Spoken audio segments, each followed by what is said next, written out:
What is going on, everybody? It is Mike. Welcome back to Tech 24/7 TV. I am so excited to have you back here because today we are unboxing the iPhone 12 mini. It's like fun size.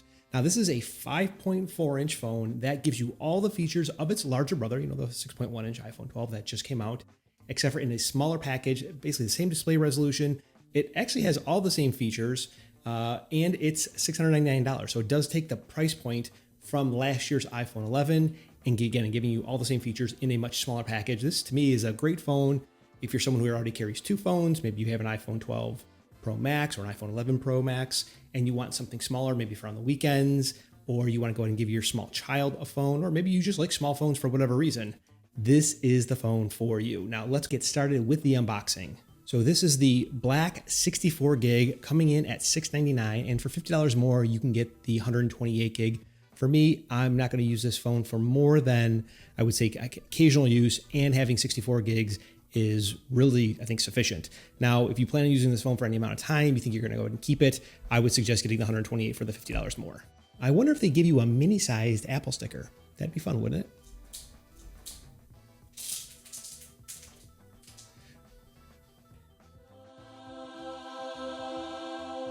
The iPhone 12 mini. Now, I didn't even hold it at the store because I wanted to experience it first with you. Isn't that special? Wow. Okay, so this is tiny. There's no doubt about that. Now, this is an iPhone 4S, so it's definitely bigger than that. It's actually narrower, which is kind of funny. So I would say in terms of weight that the iPhone 12 mini weighs less than the iPhone 4S, which is kind of strange. Yeah, this definitely feels more dense. And let's see what is in the box. We have the USB-C to Lightning cable that's included in all the boxes of the iPhones this year. No more wall plugs, so that is gone. If you need a wall plug, you're going to have to go and buy one. For the 20 watt, it's going to cost you $20. All right, so additionally now we have designed by Apple and Cupertino. We have the SIM eject tool. Now here is the sticker from the iPhone 12 mini. Right, and then here's the one from the iPhone 12 Pro Max, and you can see they are bigger. They are indeed bigger. Okay, so you get bigger stickers or smaller stickers. I do think it's interesting that Apple outfitted all of these phones, including the iPhone 12 mini, the iPhone 12, the iPhone Pro Max, with the same A14 processor. So each of these phones are not necessarily computationally more powerful than the other. They're all the same. You might see a little bit difference in the RAM, but that is really a function of how much RAM is needed to go ahead and push the pixels.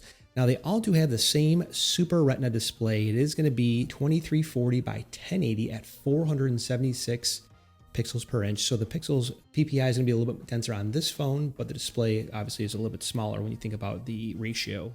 So while I'm setting this up, this is super tiny. I mean, like I can use my thumb and reach all over the display area very easily, and it's actually kind of nice.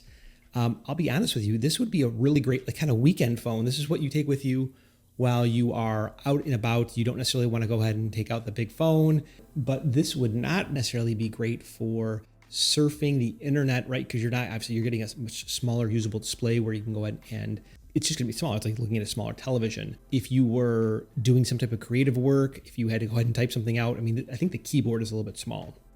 So maybe this is strictly, or not strictly, but primarily a device where you are not necessarily interacting with your device for long periods of time. Short bursts, this would be okay.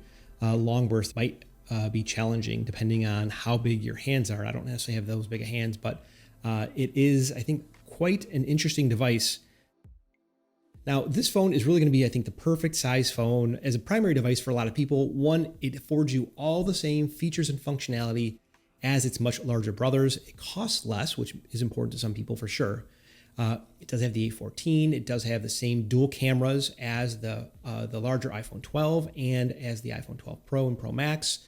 It does have the same A14 processor. It does have the same number of computations. It's going to be sufficiently powerful for many people for years to come. I mean, this device will probably be supported for the next 5 or 6 years, I would say, probably at the minimum. It has a very nice design. It's certainly pocketable. I think the most important thing that people are going to gain with this is the sense of the size. Now, what I can say is here, the disadvantage of having this is that You are limited to 256 gigs of storage. Depending on what your needs are, 256 gigs may or may not be enough for you. I don't know that. I could say for a primary device, for most people, 256 gigs is enough. You don't get the benefit of the third camera or the time of flight sensor like you do on the Pro and the Pro Max. But other than that, I think it's a really solid device. I would say at $699, it's definitely a solid recommendation for someone who's looking for a new phone. Now, I do have a full review plan for the iPhone 12 mini, the iPhone 12, 12 Pro, 12 Pro Max. So make sure you are subscribed with notifications so you can be alerted when that content drops. Let me know in the comments below if you want to see any specific use case tested. I do plan on doing some camera comparisons, some video comparisons, really usability tests and how this works. I do want to give this to my wife and have her check it out just to see how much she likes it. She says she doesn't want a small phone, but I think she might change her mind once she sees it. I am Mike. This is Tech 24/7 TV. Thanks for joining me today. I'll talk to you in the next one.